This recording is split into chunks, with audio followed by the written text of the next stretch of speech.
indirectly control my feeling. By controlling my action, I can change my feeling to match.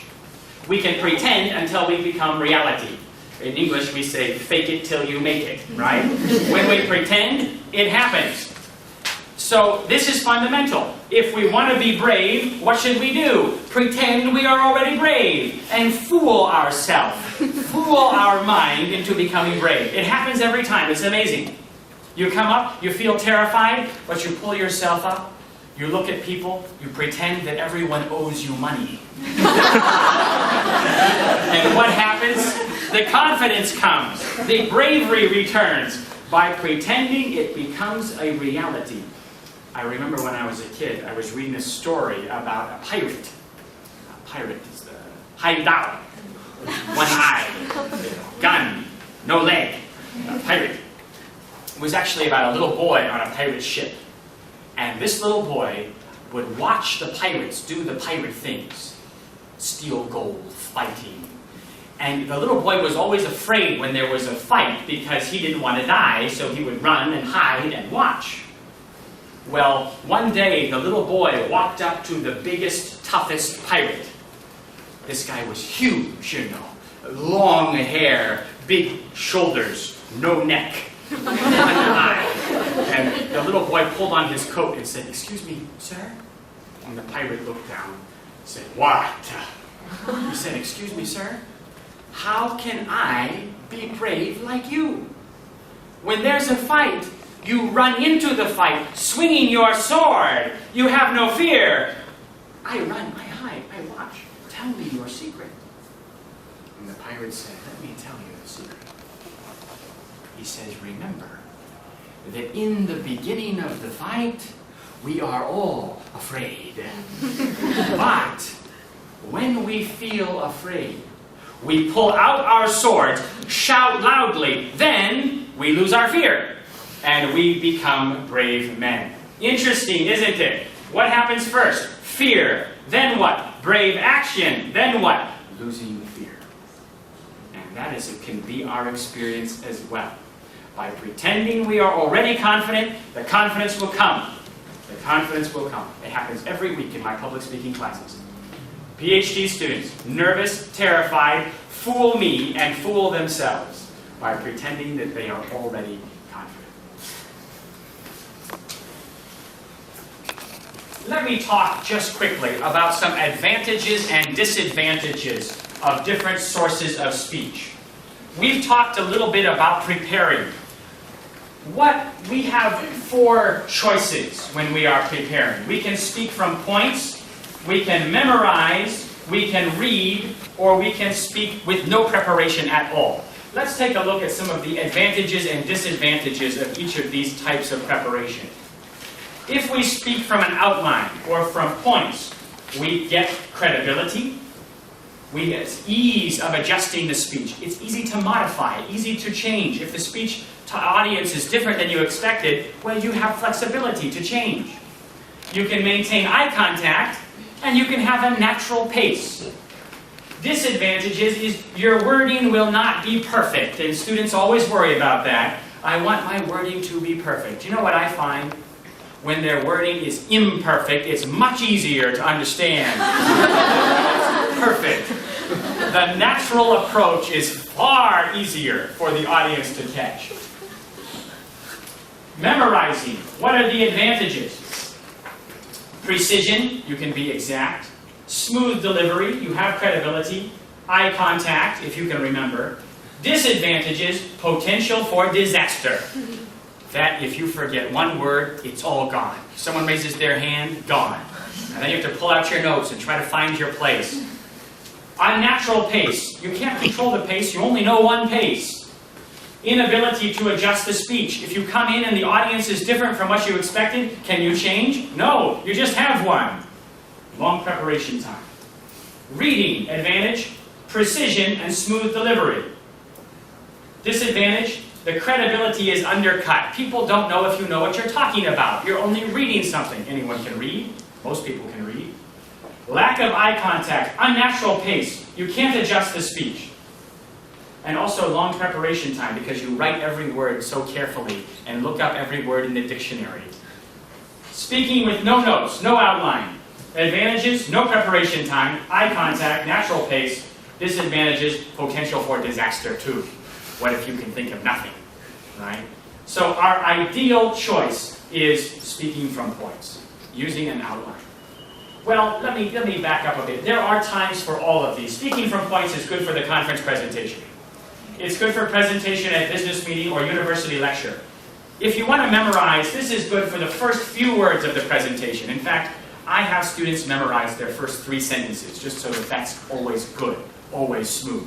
And maybe the ending too, just because the beginning and the end are the most important part of the speech. Usually people remember what happens first and last, and in the middle, nothing. Right? So we want to make sure that beginning and end are the best. Short introduction of a speaker will be a good place to memorize. Reading, press conference, quotation. I was reading you the quotes today off of my PowerPoint. Complex wording within a presentation. Speaking off the cuff if you're answering a question or asking a question. This is when you speak with no notes at all. And we talk a lot in my class about answering Q&A. We practice and practice and practice because really, even though we speak with no outline, answering questions is a skill we can learn. It is a skill we can get better at. It is a skill we can get more comfortable with through practice. Let's talk about our voice for a moment. We can change our voice to make our voice more interesting. And I want to emphasize this because when we are communicating, we have 4 channels of communication. I won't get into them in detail today. But the first one we've already talked about, the words we use.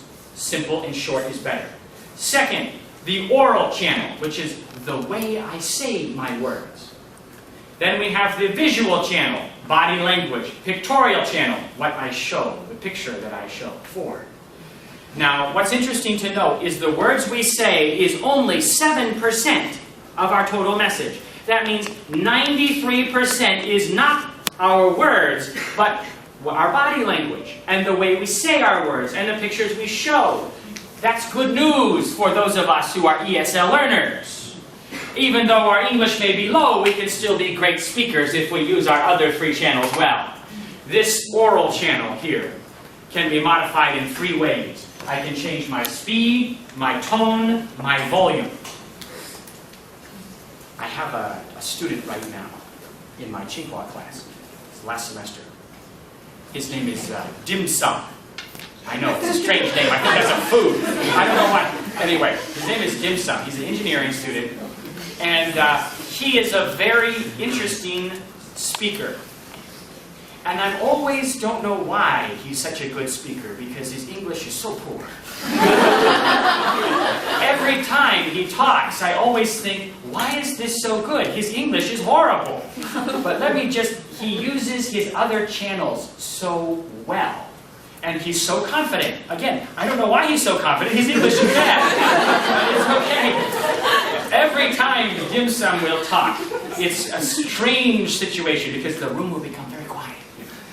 There may be great speakers, good English before, but people might be just kind of casually listening. But when Dim Sum comes up, he's kind of tall and very thin, and he has hair that goes straight up like this. And he comes up, and he always walks slowly, and then he pauses and looks at the audience, kind of sad. And he never begins right away, he always pauses. And then he begins very dramatically. He told a story, I remember the story. He began a story like this. He says, long time before. Little boy, little girl lived together on an island. Little boy loved little girl. Little girl, no love, little boy. It's a great story. I still remember it. Poor English, but really strong channels of communication. We should consider how we can do that in our own speaking as well. It's not only the words we use, but how we say the words. Let's talk about speed. You can speak quickly, or you can slow down, or even stop for a while and continue. In fact, this is the best way to get people's attention. Don't talk louder, just stop talking.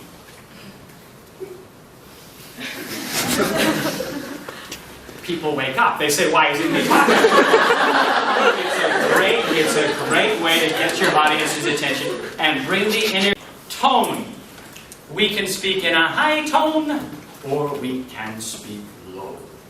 I can't speak as low as my grandfather. You know, my grandfather has this wonderful low voice. The earth will shake a little bit. It's so great. When I get to be 70, 80, I'm sure I will also have that. I'm waiting for that time. But a good speaker will use the full range of his voice. High to low, to high to low. What does high tone indicate?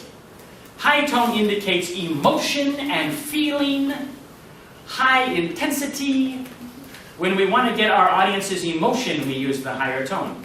Martin Luther King Jr., you know, the famous speech, I Have a Dream.